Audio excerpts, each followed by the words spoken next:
YouTube, welcome back to the channel, man. It's daytime and I am in pajamas. I had an early shift at my place of business. And so here we are, man. Here we are. I got a couple of pieces of material to bring some improvements to the channel. I got a microphone I picked up for my Alpha 6000 camera. I want to get back to shooting some 1080p, 60 frames per second content for like the gaming videos. I think it would do really good to better show some motion. I don't know. I'm a student early to that. So using a ZV-1 right now, 4K 30. We got the big boy in today, man. The big boy finally a month later. Packages dropped in. RTX 3090 Ti. Man, this is gonna help me take things to the next level. You know, I'm always looking to get more frames, more stability. The only issue I'm going to have with this is just that I'm going to have to go to a different power supply. I'll see if I can find a white Corsair power supply to give me the sufficient amount of power that I want. But we're going to get this thing unboxed today, right after my intro.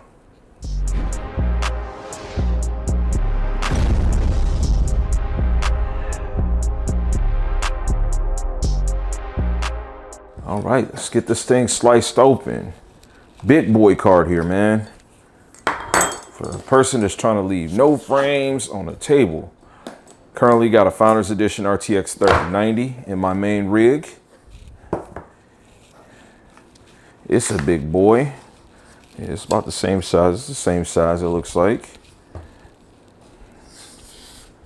It's a big card, man. 3 display ports to 1 HDMI. I like how the aftermarket cards have 2 HDMIs, but in all my tests that I've done with these TVs, that has shown me no improvement on what I was trying to do, testing the 2. This is a heavy card, man, heavy card. So beautiful. Let's take a look at this connector that comes in this thing, though. Set that right in there. It says 850 watt power supply is recommended. I do have a spare 1200 watt. So I should be good with what I've got. So you got your typical book, support guide. Really wanted to unbox this to see this connector. Okay, and here's that connector. Now what I need to see is if Corsair actually makes something for me to be able to go directly from this to their PSU, because I have the proprietary cable for the Corsair power supply. And although I do appreciate this, I would like to just have the one cable, kind of like what I've got in my main rig right now. So let me get this box backed up and let's get into some talking points. Man, listen, I got a comment today, and it was a hilarious comment. In fact, let me pull this up on my phone. I had to screenshot this. All right, so let me see, where are you at? Yeah, let me find this thing, man. This one was comical, okay?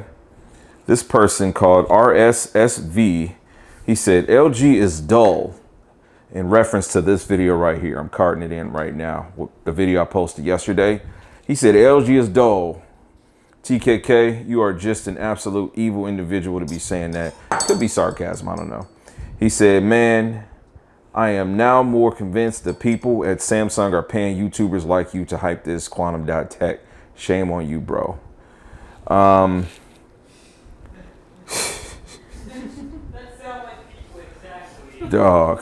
Sounds like people when they get salty when they don't earn nothing from YouTube. Yeah. So I don't know, man.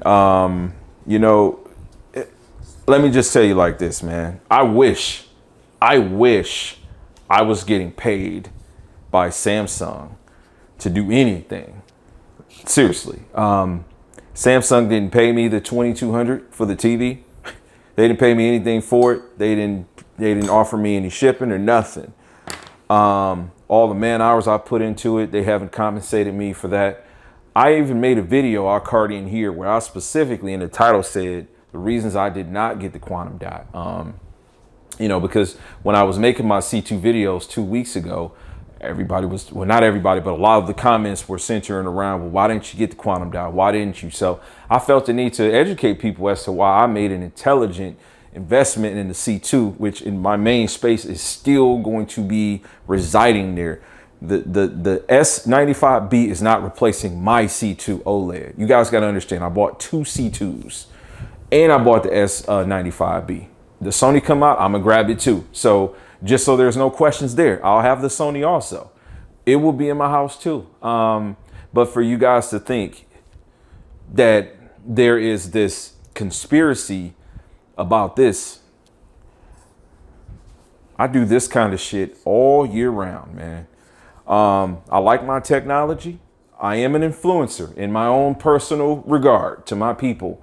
And I hope to someday be large enough on this platform where people will be able to see me as a trusted source. In the video that I tagged a little bit earlier, where I stated that I wasn't going to get the quantum dot, the following video, when I made the purchase, I said, and I quote, listen, I'm as human as they come. I'm going to do some backpedaling because I ended up buying that TV. Now, that TV is a badass TV. There ain't no denying it. It's brighter. The colors punch like hell. If there's any oversaturation with that TV, if you see it in person, it looks so goddamn good where you would not be thinking about that. I'm telling you, it's that impressive. Now, I also will tell you, it's not so good to the point where it makes me not like the LG, because my 77-inch C1 is not going anywhere. Even the C2 couldn't make me get rid of my C1, because at the end of the day, I'm gonna make the logical best decision for me, my finances, and my household. So to you, sir, and to everybody that may think that, you know, I'm, at least, I don't care what you think about other people, but me, ain't nobody paying me to say nothing. I just love this stuff. And so there will be people that'll tell me, man, you just got the 3090. You should have waited for the 4080. You should have waited for the 4090 or whatever. Dude, when they come out, I'm gonna get them. I'm gonna have them. In my house, we're gonna upgrade the kids that got 3080s now. The kids that got 3070s, they gonna get the new stuff that I just got. And when the new come out, I'm gonna have it. And I mean, it's the same thing with the TVs, man. We took and showed you guys in the garage. I got a JS9500.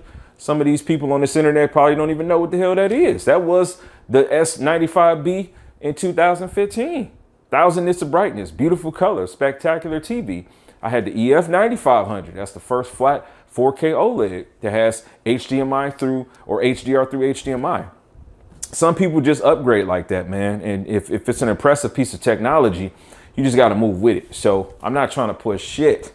I don't care what you guys decide on buying. I just know that I'm going to put some creative content together so that if I can help you make an educated decision from a real person, you know what I'm saying? I don't know who else you listening to, but if you listening to from me, you got to understand a couple things. I got a family, and I take my time and I make calculated purchases. So when I review the stuff like this, like the TVs, you know, that's why I say I do my reviews after I've owned the stuff for a while. But giving you my initial impressions, if I'm impressed, I'm impressed.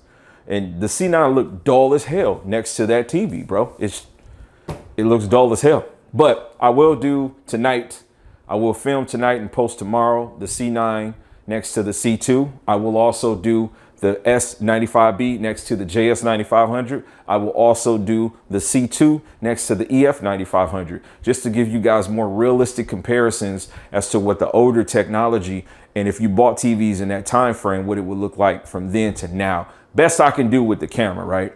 If you guys got comments, please leave them. I appreciate the support. If you're not subscribed and you're watching, you consider subscribing, hit the notification bell so you can be notified when I make these type of videos.